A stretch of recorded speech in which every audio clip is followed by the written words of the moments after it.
LC Oommen മനഃശാസ്ത്ര വിദഗ്ധ നമുക്കൊപ്പം ചേരുകയാണ്. ശ്രീമതി എൽസി ഉമ്മൻ, നമ്മളെ സംബന്ധിച്ച് ഈ കരുവാറ്റ സംഭവം പോലീസ് ഔദ്യോഗികമായി വിശദീകരിച്ചിട്ടില്ല. ചില കാര്യങ്ങളാണ് പുറത്തു വരുന്നത്. ലഭിക്കുന്ന സൂചനകൾ പ്രകാരം ഞെട്ടിക്കുന്ന കാര്യമാണ്. ഒരു കൗമാര സംഘം കൊല നടത്തി എന്നതാണ്. പണാപഹരണമായിരുന്നു അവരുടെ ലക്ഷ്യം. പക്ഷേ അത് കൊലപാതകത്തിലേക്ക് എത്തി. പക്ഷേ കൊലപാതകം മറച്ചു വെക്കാനും അങ്ങേറ്റം ക്രിമിനൽ ശൈലിയുമാണ് അവർ ഉപയോഗിച്ചിരിക്കുന്നത്. ഇത് അപൂർവതകൾ ഏറെയുള്ള ഒരു കേസായി തോന്നുന്നുണ്ടോ? നോക്കിയേ, നമുക്ക് ഇനിയുള്ള കാലങ്ങളിൽ ഇത്തരം സംഭവങ്ങൾ കൂടാനാണ് പോകുന്നത്, അല്ലാതെ കുറയാനല്ല. കാരണം എന്താണെന്ന് വെച്ചാൽ പൊതുവെ ഒന്ന് എന്ന് പറയുന്നത് നമ്മുടെ സമൂഹത്തിലെ ഒരു മൂല്യച്യുതി സംഭവിച്ചിരിക്കുന്നു. രണ്ടെന്ന് പറയുന്നത് വർഷങ്ങളായിട്ട്, അതായത് ഒരു 10-30 വർഷങ്ങളായിട്ട് നമ്മുടെ സമൂഹത്തിൽ വന്നിരിക്കുന്ന ഏറ്റവും ഒരു വലിയ മാറ്റം എന്ന് പറയുന്നത് പാരന്റിങ്, രക്ഷാകർതൃത്വത്തിൽ ഒരുപാട് മാറ്റങ്ങൾ വന്നിരിക്കുന്നു. അപ്പോ നല്ല മൂല്യങ്ങള് അല്ലെങ്കിൽ ഏതാണ് ശരി ഏതാണ് തെറ്റ് എന്നുള്ള രീതിയിലത്തെ ഉള്ള ഒരു അച്ചടക്കം ഉള്ള ഒരു പാരന്റിങ് ശൈലി ഒക്കെ നമുക്ക് നഷ്ടപ്പെട്ടിരിക്കുന്നു എന്ന് പറയുന്നത് വളരെ വേദനയോടെ ഓർക്കേണ്ട ഒരു കാര്യമാണ്. തൽഫലമായിട്ട് കുട്ടികളിലാണെങ്കിൽ പോലും ക്രിമിനൽ വാസനയും അല്ലെങ്കിൽ ഗൂഢാലോചന ചെയ്യാനുള്ള ആ ഒരു മനസ്സും അല്ലെങ്കിൽ സംഘം ചേർന്ന് കൂട്ടുകൂടി ഓരോന്ന് പ്ലാൻ ചെയ്യാനും എക്സിക്യൂട്ട് ചെയ്യാനുമുള്ള ഒരു വാസന, ഇതെല്ലാം കോണ്ടക്ട് ഇഷ്യൂസ് ഒക്കെ കുട്ടികളിൽ പണ്ടത്തേനെക്കാട്ടിലും ഏറെയായിട്ട് കണ്ടുവരുന്ന ഒരു കാലഘട്ടത്തിലാണ് നമ്മൾ ജീവിക്കുന്നത്. അത് തന്നെയല്ല ലഹരിയുടെ അതിപ്രസരം, അതും പറയാതെ വയ്യ. കാരണം പണ്ട് ഒരു യൗവനം എത്തുമ്പോഴാണ് ലഹരിയിലേക്ക് ആൾക്കാർ തിരിയുന്നതെങ്കിൽ ഇപ്പോൾ ശരിക്കും പറഞ്ഞാൽ 10 വയസ്സിന് താഴെ തന്നെ കുട്ടികൾ കോവിഡ് കാലം മുതൽ തന്നെ ഇത്തരം കാര്യങ്ങളിലേക്ക് എക്സ്പോസ്ഡ് ആയി വരുന്നുണ്ട്. അത് തന്നെയല്ല ഈ വയലൻസ് എന്നുള്ളത്, അത് ഈ ദൃശ്യമാധ്യമങ്ങളിലൂടെയും അല്ലെങ്കിൽ പല രീതിയിൽ കുട്ടികൾക്ക് ഒറ്റ വിരൽ തുമ്പിൽ തന്നെ അവർക്ക് അതിന്റെ ഡീറ്റെയിൽസും അല്ലെങ്കിൽ അങ്ങനത്തെ കാര്യങ്ങളും ഒക്കെ കിട്ടത്തക്ക രീതിയിൽ അവരുടെ തലച്ചോറിന് ആ തരത്തിൽ ഫീഡ് ചെയ്യത്തക്ക രീതിയിലുള്ള എക്സ്പോഷർ കുട്ടികൾക്ക് നന്നേ ബാല്യകാലം മുതൽ തന്നെ ലഭിക്കുന്നു എന്നുള്ളതും വസ്തുതയാണ്. അപ്പോൾ ഇതെല്ലാം കൂടെ ചേർന്ന് വന്ന് കഴിയുമ്പോഴത്തേക്കും കുട്ടികളുടെ ആ ഒരു സ്വഭാവ രൂപീകരണം എന്ന് പറയുന്നത് ഏകദേശം ഈ ജനിക്കുന്ന കാലം മുതൽ തന്നെ തുടങ്ങുന്ന ഒരു കാര്യം. അത് ഒരു കൗമാരമല്ല, ശരിക്കും പറഞ്ഞാൽ ഒരു 10, 22, 23, 24 പ്രായം വരെ, വയസ്സ് വരെ ആ ഒരു സ്വഭാവ രൂപീകരണം, വ്യക്തിത്വ രൂപീകരണം, പേഴ്സണാലിറ്റി ഫോർമേഷനൊക്കെ ഇത്രയും വർഷങ്ങൾ കൊണ്ട് ഉടലെടുത്ത് വരുന്ന ഒരു സംഗതിയാണ്. അപ്പോ ഈ തരത്തിലുള്ള പാരന്റിംഗ് ശൈലിയിലും അത് തന്നെയല്ല, പണ്ടത്തെക്കാൾ ഏറെ കുടുംബ പശ്ചാത്തലത്തിലും പ്രശ്നങ്ങളുണ്ട്.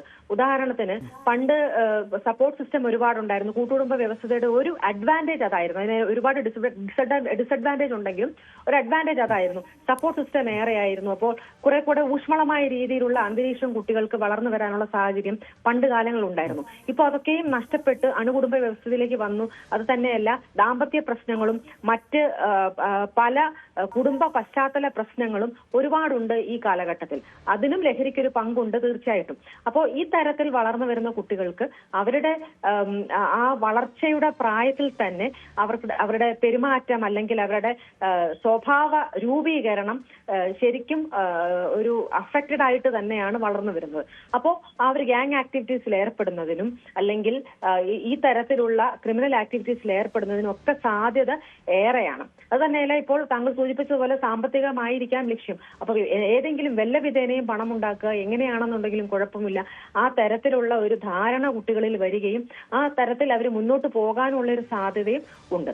അത് ഒരു ശതമാനക്കണക്ക് പറയുകയാണെന്നുണ്ടെങ്കിൽ പണ്ടൊക്കെ ആണെങ്കിൽ അതൊരു 6% താഴെയായിരുന്നു ഇത്തരം പെരുമാറ്റ പ്രശ്നങ്ങളൊക്കെ നമ്മുടെ സമൂഹത്തിൽ ഉള്ളത് എന്ന് പറഞ്ഞാൽ ഇപ്പോൾ അങ്ങനെയല്ല. അത് തീർച്ചയായിട്ടും അതിന് വളരെ ഒരു വർധനവ് അടുത്ത വർഷങ്ങളിലായിട്ട്, അടുത്ത കാലങ്ങളിലായിട്ട് ശ്രദ്ധിക്കപ്പെട്ടിട്ടുള്ള ഒരു സംഗതിയാണ്. അതായത് സ്വന്തം ഒരു പെട്ടെന്നൊരു ആഗ്രഹം, ആ ആഗ്രഹം പൂർത്തീകരിക്കുന്നതിന് വേണ്ടി എന്ത് കേരളം ചെയ്യുക. അതിൽ ഏറ്റവും അടുത്ത ബന്ധുവാണെങ്കിലും അയാളെയും കൊല ചെയ്യുക അല്ലെങ്കിൽ അയാളെയും ആക്രമിക്കുക എന്നതിനൊന്നും ഒരു മടിയില്ലാത്തൊരു കാലഘട്ടത്തിൽ താങ്കൾ സൂചിപ്പിച്ചതുപോലെ കുടുംബ ബന്ധങ്ങളിലുണ്ടായ സ്ഥിതി. അതെ, തീർച്ചയായിട്ടും. കാരണം ഒരു എടുത്തുചാട്ട മനോഭാവം കുട്ടികൾക്കുണ്ട്. വരുംവരായിക ആലോചിക്കാതെ അടുത്ത ഇത് ചെയ്താൽ അടുത്ത പ്രത്യാഘാതം ഇതായിരിക്കും എന്നാലോചിക്കാതെ അതിന്റെ ഒരു അവരുടെ പ്രവൃത്തിയുടെ ഫലം ഇതായിരിക്കുമെന്ന് ആലോചിക്കാതെ എടുത്തുചാട്ടം വളരെയധികം കൂടുതലാണ്. ആ എടുത്തുചാട്ട മനോഭാവം ഉള്ളപ്പോൾ തന്നെ അവര് എന്തെങ്കിലും ഒരു ആഗ്രഹം ഉണ്ടെങ്കിൽ അത് അപ്പോൾ തന്നെ സാധിച്ചു കിട്ടുക, അത് സാധിക്കാൻ വേണ്ടിയിട്ട് ഏത് മാർഗവും സ്വീകരിക്കുക എന്നുള്ളതും നേരാമണ്ണം നമുക്കത് സാധിച്ചെടുക്കാൻ പറ്റും. അതല്ലാതെ വളഞ്ഞ വഴിയിലൂടെ സാധിച്ചെടുക്കാൻ പറ്റും. അപ്പൊ ഏത് മാർഗത്തിലൂടെയും അത് സാധിച്ചെടുക്കാം എന്നുള്ള ഒരു ധാരണയിൽ കുട്ടികൾ വളരുന്നുണ്ട്. അത് തന്നെയല്ല, മറ്റു പല വശങ്ങളും നമ്മൾ നോക്കേണ്ടതുണ്ട്. ഏതെങ്കിലും തരത്തിലുള്ള വൈരാഗ്യം ഉണ്ടായിരുന്നോ, അല്ലെങ്കിൽ സാമ്പത്തികം മാത്രമായിരുന്നോ ലക്ഷ്യം, ഇതൊക്കെയും തന്നെ നോക്കാനുണ്ട്.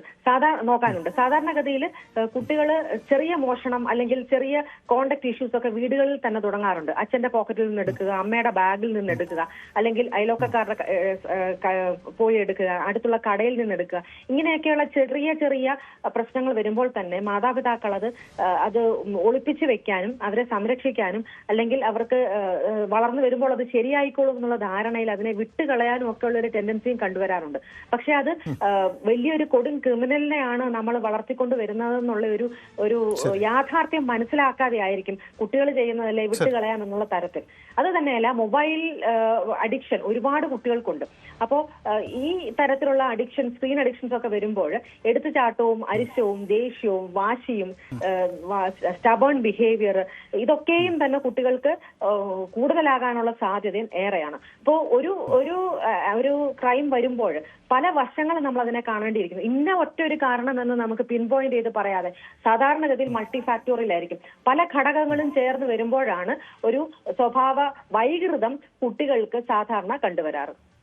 ശരി, അത് വളരെ ഗൗരവമായി ചർച്ച ചെയ്യപ്പെടേണ്ട ഒരു വിഷയം കൂടിയാണ്. എന്തായാലും വളരെ നന്ദി ഡോക്ടർ എൽസി ഉമ്മൻ പ്രതികരിച്ചത്. കൂടുതൽ വാർത്തകൾക്ക് news 18 Keralam YouTube channel subscribe ചെയ്യുക.